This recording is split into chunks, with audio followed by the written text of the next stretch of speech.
আসসালামু আলাইকুম সুপ্রিয় দর্শকবৃন্দ, এই পর্বে রয়েছে হযরত আইয়ুব আলাইহিস সালাম এর সম্পূর্ণ জীবনী এবং তার সম্পর্কে বিস্তারিত। হযরত আইয়ুব আলাইহিস সালাম সবরকারী নবীগণের মধ্যে শীর্ষস্থানীয় এবং অনন্য দৃষ্টান্ত ছিলেন। ইবনু কাসিরের বর্ণনা অনুযায়ী তিনি ইসহাক আলাইহিস সালাম এর দুই যমজ পুত্র ইস ও ইয়াকুবের মধ্যকার প্রথম পুত্র ইসের প্রপৌত্র ছিলেন। আর তার স্ত্রী ছিলেন ইয়াকুব পুত্র ইউসুফ আলাইহিস সালাম এর পুত্রী লাইয়া বিনতে ইফরাইম বিন ইউসুফ, কেউ বলেছেন রাহমা। তিনি ছিলেন স্বামী ভক্তি ও পতিপরায়ণতার বিশ্বের এক অতুলনীয় দৃষ্টান্ত। বাংলাদেশে তিনি বিবি রহিমা নামে পরিচিত। তার প্রতিভক্তি বিষয়ে উক্ত নামে জনপ্রিয় উপন্যাসসমূহ বাজারে চালু রয়েছে, অথচ এ নামটির উৎপত্তি কাহিনী নিতান্তই হাস্যকর। পবিত্র কুরআনে সূরা আম্বিয়া ৮৪ নং আয়াতে বলা হয়েছে, আমরা আইয়ুবকে আরও দিলাম আমার পক্ষ হতে দয়া পরবেশ। বাক্যাংশে রাহমাতান বা রাক্ষা শব্দটিকে রহিমা করে এটিকে আইয়ুবের স্ত্রী নাম হিসাবে একদল লোক সমাজে চালু করে দিয়েছে। ইহুদি নাসারাগণ যেমন তাদের ধর্মগ্রন্থের শাব্দিক পরিবর্তন ঘটাতো, এখানেও ঠিক ঐরূপ করা হয়েছে। অর্থাৎ আল্লাহ যেন বলেছেন যে আইয়ুবের স্ত্রী রহিমা তার স্বামীকে ছেড়ে চলে গিয়েছিল, পরে আমরা তাকে আইয়ুবের কাছে ফিরিয়ে দিলাম। বস্তুত এটি একটি উদ্ভট ব্যাখ্যা, তাছাড়া আর কিছুই নয়। মূলত আইয়ুবের স্ত্রীর নাম কি ছিল সে বিষয়ে সঠিক তথ্য কুরআন বা হাদিসে নেই। এই বিষয়ের ভিত্তি হলো ইহুদি ধর্মনেতাদের রচিত কাহিনীসমূহ, যার উপরে পুরোপুরি বিশ্বাস স্থাপন করাটা নিতান্তই ভুল। তাফসিরবিদ ও ঐতিহাসিকগণ আইয়ুবের জনপদের নাম বলেছেন হুরান অঞ্চলের বাসানিয়াহ এলাকা, যা ফিলিস্তিনিদের দক্ষিণ সীমান্ত বরাবর দামেস্ক ও আজারুয়াত এর মধ্যবর্তী এলাকায় অবস্থিত। পবিত্র কুরআনে ৪টি সূরার ৮টি আয়াতে আইয়ুব আলাইহিস সালামের কথা এসেছে। সূরা নিসার ১৬৩ নং আয়াত, সূরা আনামের ৮৪ নং আয়াত, সূরা আম্বিয়ার ৮৩ থেকে ৮৪ নং আয়াত এবং সূরা সোয়াদের ৪১ থেকে ৪৪ নং আয়াতে আইয়ুব আলাইহিস সালামের কথা উঠে এসেছে। আল্লাহ বলেন, আর স্মরণ করো আইয়ুবের কথা, যখন তিনি তার পালনকর্তাকে আহ্বান করে বলেছিলেন, আমি কষ্টে পতিত হয়েছি এবং আপনি সর্বোচ্চ দয়াশীল। অতঃপর আমরা তার আহ্বানে সাড়া দিলাম এবং তার দুঃখ কষ্ট দূর করে দিলাম, তার পরিবারবর্গকে ফিরিয়ে দিলাম এবং তাদের সাথে তাদের সমপরিমাণ আরও দিলাম আমার পক্ষ হতে দয়া পরবেশ। আর এটা হলো ইবাদতকারীদের জন্য উপদেশ স্বরূপ। সূরা আম্বিয়ার ৮৩ থেকে ৮৪ নং আয়াতে বলা হয়েছে। অন্যত্র আল্লাহ তাআলা বলেন, আর তুমি বর্ণনা করো আমাদের বান্দা আইয়ুবের কথা, যখন সে তার পালনকর্তাকে আহ্বান করে বলল, শয়তান আমাকে রোগের কষ্ট এবং সম্পদ ও সন্তান হারানোর যন্ত্রণা পৌঁছিয়েছে। সূরা সোয়াদের ৪১ নং আয়াতে বলা হয়েছে, আমরা তাকে বললাম, তুমি তোমার পা দিয়ে ভূমিতে আঘাত করো। ফলে পানি নির্গত হলো এবং দেখা গেল যে এটি গোসলের জন্য ঠান্ডা পানি ও পানের জন্য উত্তম পানীয়। সূরা সোয়াদের ৪২ নং আয়াতে বলা হয়েছে, আর আমরা তাকে দিয়ে দিলাম তার পরিবারবর্গ এবং তাদের সাথে তাদের সমপরিমাণ আমাদের পক্ষ হতে রহমত স্বরূপ এবং জ্ঞানীদের জন্য উপদেশ স্বরূপ। সূরা সোয়াদের ৪৩ নং আয়াতে বলা হয়েছে, আমরা তাকে বললাম, তুমি তোমার হাতে এক মুঠো তৃণশালা নাও, অতঃপর তা দিয়ে স্ত্রীকে আঘাত করো এবং শপথ ভঙ্গ করো, বরং শপথ পূর্ণ করো। এভাবে আমরা তাকে পেলাম ধৈর্যশীল রূপে। কতই না চমৎকার বান্দা সে, নিশ্চয় সে ছিল আমার দিকে অধিক প্রত্যাবর্তনশীল। সূরা সোয়াদের ৪১ থেকে ৪৪ নং আয়াতে বলা হয়েছে। অন্যত্র আল্লাহ বলেন, আর এভাবেই আমরা সৎকর্মশীলদের পুরস্কৃত করে থাকি। সূরা আনামের ৮৪ নং আয়াতে বলা হয়েছে। অতঃপর আবু হুরায়রা রাদিয়াল্লাহু আনহু কর্তৃক বর্ণিত হাদিসে রাসূলুল্লাহ সাল্লাল্লাহু আলাইহি ওয়াসাল্লাম বলেন, আইয়ুব একদিন নগ্নাবস্থায় গোসল করছিলেন, অর্থাৎ বাথরুম ছাড়াই খোলা স্থানে, এরূপ বোঝানো হয়েছে। এমন সময় তার উপরে সোনার ঢিড্ডি পাখিসমূহ এসে পড়ে। তখন আইয়ুব সেগুলিকে ধরে কাপড়ে ভরতে থাকেন। এমত অবস্থায় আল্লাহ তাকে ডেকে বলেন, হে আইয়ুব, আমি কি তোমাকে এসব থেকে মুখাপেক্ষাহীন করিনি? আইয়ুব বলেন, তোমার ইজ্জতের কসম, অবশ্যই তুমি আমাকে তা দিয়েছ, কিন্তু তোমার বরকত থেকে আমি মুখাপেক্ষীহীন নই। আইয়ুব আলাইহিস সালাম সম্পর্কে কুরআনে ও হাদিসে উপরোক্ত বক্তব্যগুলির বাইরে আর কোনো বক্তব্য বা ইঙ্গিত নেই। কুরআন থেকে মূল যে বিষয়টি প্রতিভাত হয় তা এই যে আল্লাহ আয়ুবকে কঠিন পরীক্ষায় ফেলেছিলেন। সে পরীক্ষায় আয়ুব উত্তীর্ণ হয়েছিলেন, যার পুরস্কার স্বরূপ আল্লাহ তাকে হারানো নিয়ামত সমূহের দ্বিগুণ ফেরত দিয়েছিলেন। আল্লাহ এখানে ইব্রাহিম, মুসা, দাউদ, সুলাইমান, আয়ুব, ইউনুস প্রমুখ নবীগণের কষ্টভোগের কাহিনী শুনিয়ে শেষ নবীকে সান্ত্বনা দিয়েছেন এবং সেই সাথে উম্মতে মুহাম্মাদিকে যে কোনো বিপদ পথে দ্বীনের উপর দৃঢ় থাকার উপদেশ দিয়েছেন। বিপদে ধৈর্য ধারণ করায় এবং আল্লাহর পরীক্ষাকে হাসি মুখে বরণ করে নেওয়ায় আল্লাহ আয়ুবকে সবরকারী হিসাবে ও সুন্দর বান্দা হিসাবে প্রশংসা করেছেন। সূরা সাদের 44 নং আয়াতে বলা হয়েছে, প্রত্যেক নবীকেই কঠিন পরীক্ষাসমূহ দিতে হয়েছে। তারা সকলেই সেসব পরীক্ষায় ধৈর্য ধারণ করেছেন ও উত্তীর্ণ হয়েছেন। কিন্তু আয়ুবের আলোচনায় বিশেষভাবে আমরা তাকে ধৈর্যশীল হিসাবে পেলাম। সূরা সাদের 44 নং আয়াতে বলা হয়েছে, বলার মধ্যে ইঙ্গিত রয়েছে যে আল্লাহ তাকে কঠিনতম কোনো পরীক্ষায় ফেলেছিলেন, তবে সে পরীক্ষা এমন হতে পারে না যা নবীর মর্যাদার খেলাফ ও স্বাভাবিক ভদ্রতার বিপরীত এবং যা ফাসেকদের হাসি ঠাট্টার খোরাক হয়।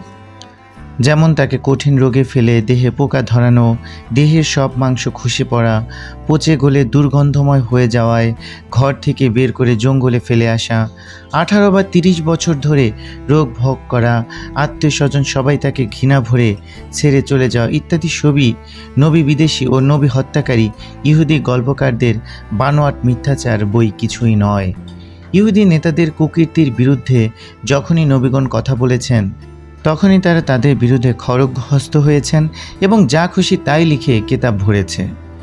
ধর্ম ও সমাজ নেতারা তাদের অনুসারীদের বুঝাতে চেয়েছে যে নবীরা সব পথভ্রষ্ট, সেজন্য তাদের উপর আল্লাহর গজব এসেছে। তোমরা যদি তাদের অনুসারী হও তাহলে তোমরা অনুরূপ গজবে পড়বে। এই ব্যাপারে মুসলিম মুফাসসিরগণও ধোঁকায় পড়েছেন এবং ওইসব ভিত্তিহীন কাল্পনিক গল্প সাহাবী ও তাবিঈগণের নামে নিজেদের তাফসিরের কিতাবে জমা করেছেন। এ ব্যাপারে সাহাবী ইবনু আব্বাস ও তাবিঈ ইবনু শিহাব জুহরির নামেই বেশি বর্ণনা করা হয়েছে। সেসবের কোনো সহিহ ভিত্তি নেই। এক্ষণে আমরা আয়ুব আলাইহিস সালাম এর বিষয়ে কুরআনী বক্তব্যগুলির ব্যাখ্যায় মনোনিবেশ করব। 1. সূরা আম্বিয়া ও সূরা সাদের দুই স্থানেই আয়ুবের সমালোচনার শুরুতে আল্লাহর নিকটে আয়ুবের আহ্বানের কথা আনা হয়েছে।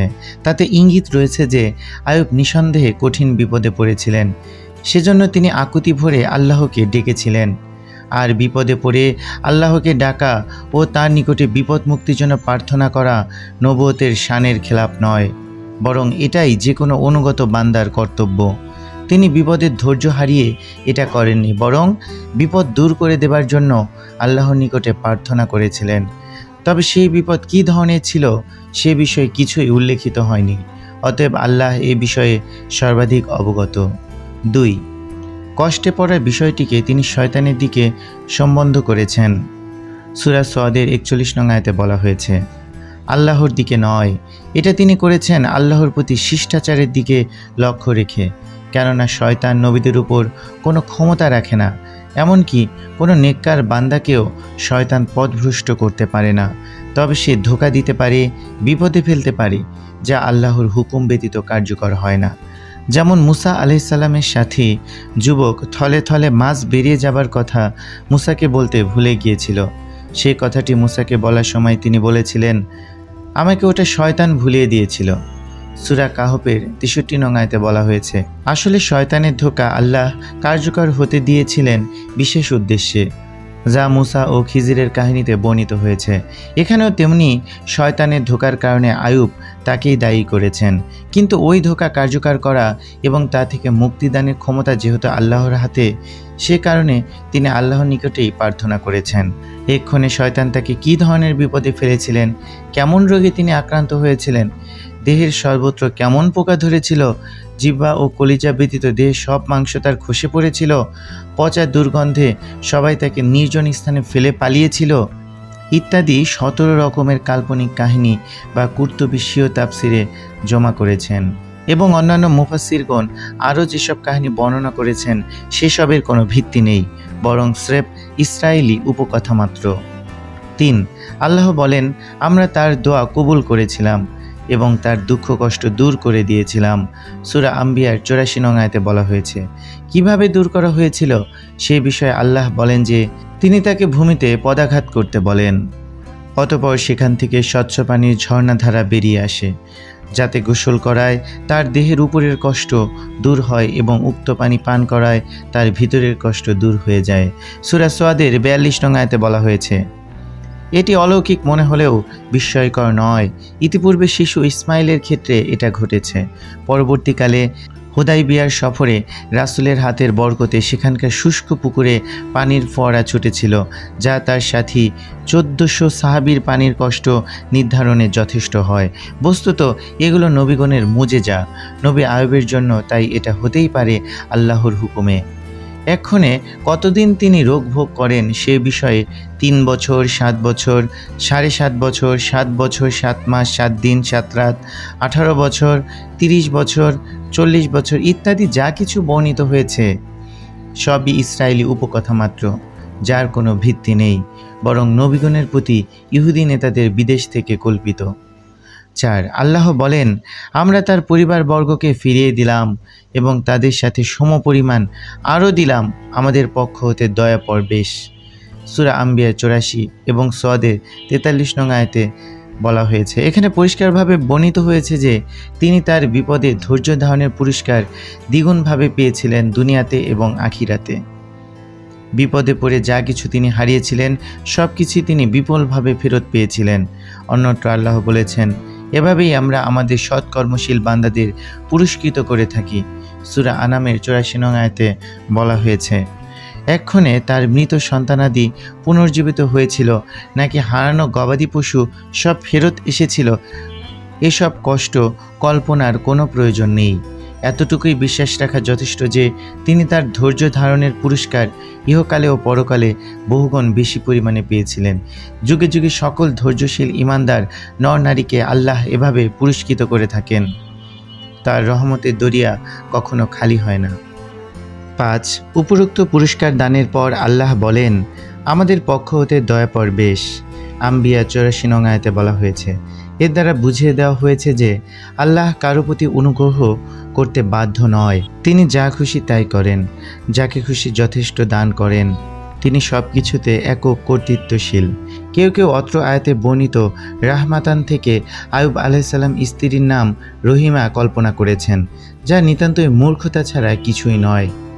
6 সহিহ বুখারীতে আয়ুবের উপর এক ঝাঁক সোনার ঢিড্ডি পাখি এসে পড়ার যে কথা বর্ণিত হয়েছে সেটা হলো আয়ুবের সুস্থতা লাভের পরের ঘটনা। এর দ্বারা আল্লাহ বিপদমুক্ত আয়ুবের উচ্ছল আনন্দ পরখ করতে চেয়েছেন। আল্লাহর অনুগ্রহ পেয়ে বান্দা কত খুশি হতে পারে তা দেখে যেন আল্লাহ নিজেই খুশি হন। এজন্য আয়ুবকে খোঁচা দিয়ে কথা বললে অনুগ্রহ বিগলিত আয়ুব বলে ওঠেন, আল্লাহর বরকত থেকে আমি মুখাপেক্ষীহীন নই, অর্থাৎ বান্দা সর্বদা সর্বাবস্থায় আল্লাহর রহমত ও বরকতের মুখাপেক্ষী। নিঃসন্দেহে উক্ত ঘটনাটিও একটি মুজেজা, কেননা কোনো প্রাণী স্বর্ণনির্মিত হয় না। 7 আল্লাহ আয়ুবকে বলেন, আর তুমি তোমার হাতে এক মুঠো তৃণশলা নাও, অতঃপর তা দিয়ে আঘাত করো এবং তোমার শপথ ভঙ্গ করো। সূরা সদের 44 নং আয়াতে বলা হয়েছে। অত্র আয়াতে আরেকটি ঘটনার প্রতি ইঙ্গিত রয়েছে যে রোগ অবস্থায় আয়ুব শপথ করেছিলেন যে সুস্থ হলে তিনি স্ত্রীকে 100 বেত্রাঘাত করবেন। রোগতাড়িত স্বামী কোনো কারণে স্ত্রীর উপর ক্রোধ বশে এরূপ শপথ করেও থাকতে পারেন, কিন্তু কেন তিনি এই শপথ করলেন তার স্পষ্ট কোনো কারণ কুরআন বা হাদিসে বলা হয়নি। ফলে তাফসিরের কিতাবসমূহে নানা কল্পনার ফানুস উড়ানো হয়েছে, যা আয়ুব নবীর পুণ্যশীলা স্ত্রীর উচ্চ মর্যাদার একেবারেই বিপরীত। নবী আয়ুবের স্ত্রী ছিলেন আল্লাহর প্রিয় বান্দীদের অন্যতম। তাকে কোনোরূপ কষ্টদান আল্লাহ পছন্দ করেননি। অন্যদিকে শপথ ভঙ্গ করাটাও ছিল নবীর মর্যাদার খেলাপ।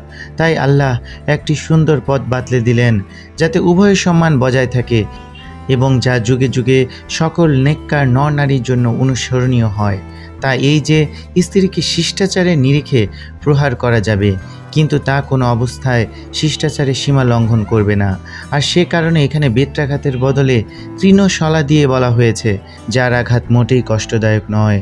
কুরতুবী এবং সূরা সদের 44 নং আয়াতে বলা হয়েছে, 8 আয়ুবের ঘটনা বর্ণনার পর সূরা আম্বিয়া ও সূরা সোয়াদে আল্লাহ কাছাকাছি এইরূপ বক্তব্য করেছেন যে এটা হলো ইবাদতকারীর জন্য উপদেশ। সূরা আম্বিয়ার 84 নং আয়াতে বলা হয়েছে এবং জ্ঞানীদের জন্য উপদেশ স্বরূপ সূরা সোয়াদের 44 নং আয়াতে বলা হয়েছে। এতে বুঝিয়ে দেওয়া হয়েছে যে আল্লাহর দাসত্বকারী ব্যক্তি প্রকৃত জ্ঞানী এবং প্রকৃত জ্ঞানী তিনি যিনি জীবনের সর্বক্ষেত্রে আল্লাহর দাসত্বকারী। অবিশ্বাসী কাফের নাস্তিক এবং আল্লাহর অবাধ্যকারী ফাসেক মুনাফিক কখনোই জ্ঞানী ও বুদ্ধিমান নয়, যদিও তারা সর্বদা জ্ঞানের বড়াই করে থাকে। কাজী আবু বক্কর ইবনুল আরাবি বলেন, আয়ুব সম্পর্কে অত্র দুটি আয়াতে আম্বিয়া 83 নং আয়াত এবং সোয়াদের 41 নং আয়াতে বলা হয়েছে, আল্লাহ আমাদেরকে যা খবর দিয়েছেন তার বাইরে কিছুই বিশুদ্ধ সূত্রে প্রমাণিত নয়। অনুরূপভাবে আল্লাহর রাসূল সাল্লাল্লাহু আলাইহি সাল্লাম হতে উপরে বর্ণিত হাদিসটি ব্যতীত একটি হরফও বিশুদ্ধভাবে জানা যায়নি। তাহলে কে আমাদেরকে আয়ুব সম্পর্কে খবর দিবে? অন্য আর কার জবানে আমরা এগুলো শ্রবণ করব? আর বিদ্বানগণের নিকটে ইসরায়েলি উপকথা সমূহ একেবারেই পরিত্যক্ত।